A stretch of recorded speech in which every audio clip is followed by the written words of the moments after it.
Bonjour à tous et à toutes, j'espère que vous allez bien. Je suis content de vous retrouver. Aujourd'hui, on va parler d'exercices thérapeutiques. Je vais vous donner des conseils et souvenez-vous que les conseils et les exercices aussi que je vous montre sur ma chaîne ne remplacent pas les conseils et les exercices donnés par un professionnel de la santé. Il peut y avoir des contre-indications, il faut les suivre. Vous devez aussi adapter les exercices à vos capacités, à votre condition. Si vous avez par exemple un problème musculo-squelettique, vous allez trouver plusieurs des exercices que je vous propose aujourd'hui dans mon livre Plus jamais malade et aussi dans mon livre sur le vieillissement pour contrer les effets du vieillissement et aussi mon livre pour soulager les douleurs au dos et au cou. La fente avant, ça nous permet de stimuler des muscles qu'on utilise fonctionnellement dans la vie de tous les jours. Donc, en rééducation, on connaît bien l'exercice. Ça stimule notamment les quadriceps, les gros muscles des cuisses. Le nom le dit. Il y a 4 muscles qui sont situés dans les quadriceps. Et il y a d'autres petits muscles là, qui...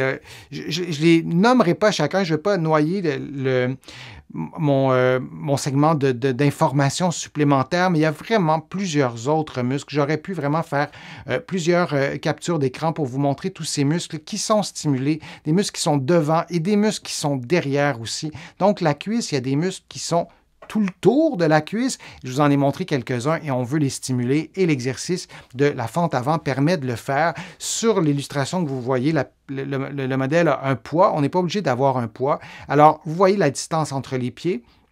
Et le mouvement qu'on va faire, c'est un mouvement de flexion des genoux et on va aller poser le genou, en l'occurrence droit, vers le sol. Mais avant d'entrer dans les détails de l'exercice, pour quelles raisons on pourrait faire cet exercice? C'est intéressant de faire l'exercice de la fente avant dans un contexte de douleur au dos. Donc, vous voyez à gauche, c'est une photo pour symboliser des douleurs au dos, mais même si on a des douleurs au dos, on a quand même des muscles.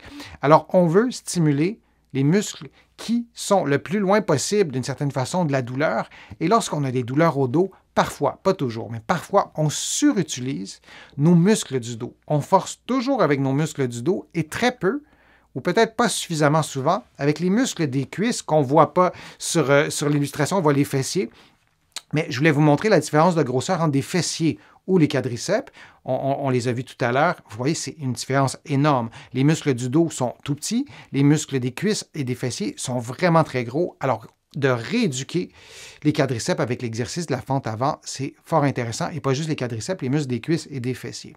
Comment on fait l'exercice? D'abord, on s'assure d'avoir une bonne posture, un bon alignement entre la tête, les épaules et le bassin, comme vous le voyez.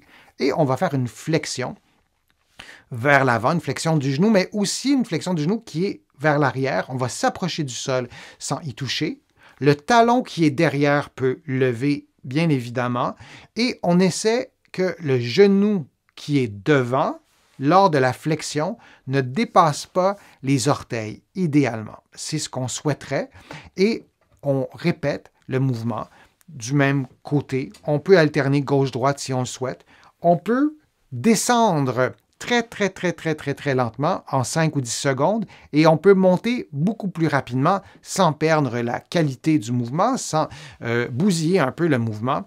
Et on peut donc faire 10 mouvements du même côté, 10 de l'autre, ou alterner gauche-droite. Ça peut être une façon aussi de le faire. Alors moi, j'adore cet exercice-là et j'adore l'adapter aussi avec les patients. Pour augmenter le niveau de difficulté, on peut prendre un poids, par exemple. Pour le diminuer, je vous l'ai déjà dit, on peut faire des demi-fentes avant. Si c'est difficile pour vous de faire cet exercice-là, vous pourriez le faire entre 2 meubles, idéalement de la même hauteur, et prendre appui sur le meuble. Idéalement, vous prenez appui avec le dos des mains, je vous en ai déjà parlé. Ça court-circuite beaucoup moins, ça court-circuite en fait les réactions de protection. Vous allez moins vous tenir, vous allez plutôt réajuster votre équilibre avec le dos de la main si c'est trop difficile. C'était l'exercice de la fente avant. Je vous encourage à l'apprivoiser, l'exercice, à faire encore une fois des demi-fentes avant si vous trouvez ça difficile. Et sinon, de faire l'exercice dans un niveau de difficulté qui est adapté à votre condition physique, c'est-à-dire d'augmenter le niveau de difficulté si ça devient trop facile. Je vous remercie d'avoir été là. J'espère que les conseils que je vous ai donnés, les informations que je vous ai transmises aujourd'hui vous ont été utiles.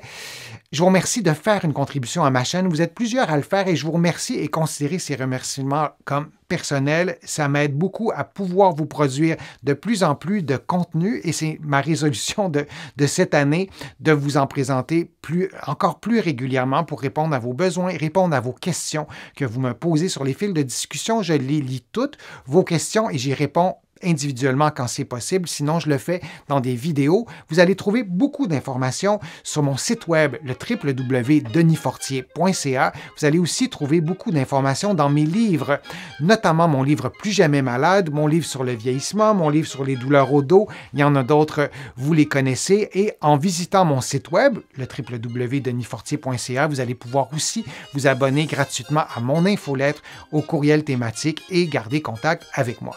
Alors, je vous dis à une prochaine fois, à une prochaine vidéo et à bientôt.